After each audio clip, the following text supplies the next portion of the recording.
Over on Twitter, Spin Diesel asks if an e-bike requires any special maintenance, especially when the weather is a bit grotty.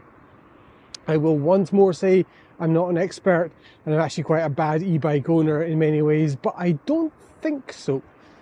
And it makes sense, right? There's nothing inherently requiring servicing in a day-to-day sense for an e-bike. The battery's sealed, the motor's sealed. Things might be a little bit different if you've self-built your bike. You might need to take a bit more care.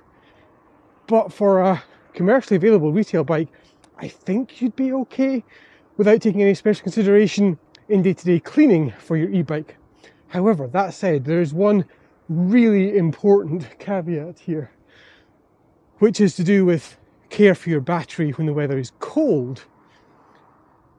When it's cold, your battery will give you a bit less range, but really importantly, really importantly, you should always charge your battery when it is above freezing. You shouldn't charge your battery when the temperature is below 0 Celsius, whatever the hell it is in Fahrenheit.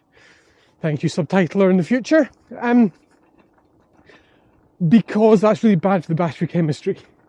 And so the only thing, as well as doing sort of regular gentle maintenance with a little cloth to keep the mank off your bike, the only thing that's really important when it's cold is that you charge your bike's battery indoors when it's at room temperature. Don't let it get below freezing, because that's really bad for the chemistry of lithium-ion cells. Other than that, just take general care of your bike. Wipe it down, no pressure washers, bit of lubricant on the chain, bit of cleaning if you've got a chain, not like me with my belt drive on this bike. But general maintenance is fine.